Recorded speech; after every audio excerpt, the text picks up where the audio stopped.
पहला एक्सपेरिमेंट क्या करने वाला हूँ, आप जैसे ही मैं शुरू करेंगे नल को तो आप देखेंगे कि ये जो एरिया है, इक्वेशन ऑफ कंटिन्यूटी बहुत ही सिंपल कहती है क्या कि अगर एरिया चेंज करूंगा मैं तो वेलोसिटी चेंज होगी, अगर एरिया कम करूंगा तो वेलोसिटी बढ़ेगी, समझ रहे, और वेलोसिटी कम करूंगा तो एरिया बढ़ेगा, ऐसे कुछ समझ लो, ठीक है क्या, ये दोनों एक दूसरे के लिए इनवर्सली प्रोपोर्शनल, समझ रहे हो। तो देखो जैसे अभी तुम शुरू करो उसको, देखो अभी फिलहाल इसका ये ट्यूब का एरिया क्या है, इस पाइप का जो एरिया है ये एरिया है, जो भी इसका एरिया लिखा राइट है, ये एरिया है, तो इसका जो है ये वेलोसिटी है, राइट है क्या, राइट है बच्चों, ये वेलोसिटी के साथ इस एरिया से फ्लो हो रहा है। अब सपोज कि मैंने क्या कर दिया, यहाँ पर इस एरिया को कम कर दिया तो इसका क्या हो गया, यहाँ पर वेलोसिटी बढ़ गई, एरिया कम करने पर कौन बढ़ गई, वेलोसिटी बढ़ गई, राइट है। अच्छा अब मैंने क्या कर दिया, एरिया बढ़ा दिया, वेलोसिटी क्या होगी, कम हो गई। यही इतना सिंपल रूल है, ये इक्वेशन ऑफ कंटिन्यूटी सिर्फ इतना ही बताती है, समझ रहे हो।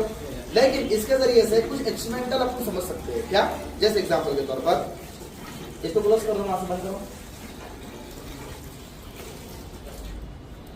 जैसे एग्जांपल के तौर पर यहां पर इसका क्या कहना है कि द रेट ऑफ फ्लो, जो रेट ऑफ डिस्चार्ज जिसको बोलेंगे वो कांस्टेंट है थ्रू आउट द फ्लो, शर्त ये है कि फ्लो कैसा रहना, स्टेडी फ्लो रहना, राइट है, स्टेडी फ्लो। अब अपन क्या करेंगे, एक फ्लो ले लेंगे और तुमने घुमाना फिराना नहीं, उसको एक जगह रखना, वो स्टेडी फ्लो बन गया, राइट है।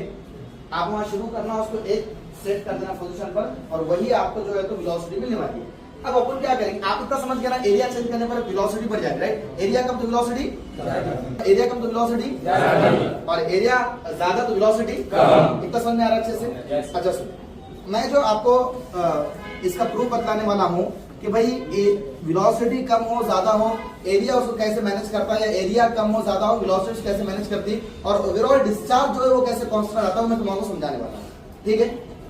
अब मेरा ख्याल है स्टेडी फ्लो में कन्वर्ट हो गया, राइट है, आगे स्टेडी फ्लो। अब मैं क्या करूंगा, इस स्टेडी फ्लो के जरिए से या फिर इतने एरिया के जरिए से, ये जो एरिया है और ये जो वेलोसिटी है, इस एरिया और इस वेलोसिटी से इस बॉटल को फिल करूंगा, ठीक है, देखते हैं कितना टाइम लेता है, ठीक है, फुल होने के लिए।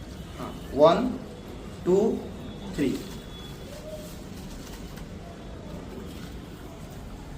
कितने सेकंड लग रहे बोलो, 5 सेकंड, 6 सेकंड, हाँ जी, स्टॉप, यस, 9 मिनट, लगभग 9 सेकंड, हाँ। अब थोड़ा सा एरर हमारा हो सकता है यहाँ पर, ओके, रैंडम एरर आ सकता है। तो मैंने जो है तो इस वेलोसिटी के साथ और इस एरिया के साथ इसको 9 सेकंड के अंदर फिल किया, राइट है क्या। अभी पानी फेंक दो, नल बंद कर दो, वेलोसिटी को बढ़ा देंगे, राइट है क्या। चलो स्टार्ट करो, 1 मिनट कर दिए। स्टेडी फ्लो आया है क्या अभी तक, आ चुका है। चलिए अब हम क्या करेंगे, यहाँ पर मैंने इसके एरिया को कम कर दिया, जाहिर सी बात है थोड़ा सा यहाँ पर एरर हो रहा है, हाँ, एरिया को कम कर, थोड़ा सा पानी इधर टपक रहा है, राइट है क्या, तो 19-20 चेंजेस अपन उसको इग्नोर करेंगे, हाँ। तो यहाँ पर मैंने एरिया को कम कर दिया तो वेलोसिटी बढ़ गई। स्टार्ट करेंगे, 1 2 3, थोड़ा बहुत एरर आ सकता है क्योंकि कितना टाइम लिया, 9:28, राइट है ना। क्यों ज्यादा टाइम लिया, कुछ सेकंड का ही फर्क, अब 9 सेकंड ही समझ लो ना, वो भी 9 सेकंड, ये भी 9 सेकंड है ना। रीजन क्या था इसका कि इधर से पानी फ्लो हो रहा था, इधर से टपक रहा था, राइट है, ऐसा पानी टपक रहा था, करेक्ट है। तो कह सकते हैं हम कि 9 सेकंड के अंदर ही यहाँ पर भी भरा और वहां पर ही भरा, यानी रेट ऑफ डिस्चार्ज जो है वो कांस्टेंट होता है थ्रू आउट द फ्लो, ये कंटिन्यूटी इक्वेशन ने सही कहा था, राइट है क्या, समझ में आ गई बात अच्छे से।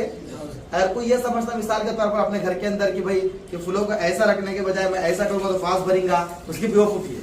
बचपन में बच्चे समझते थे ऐसा करने से कि क्या होगा,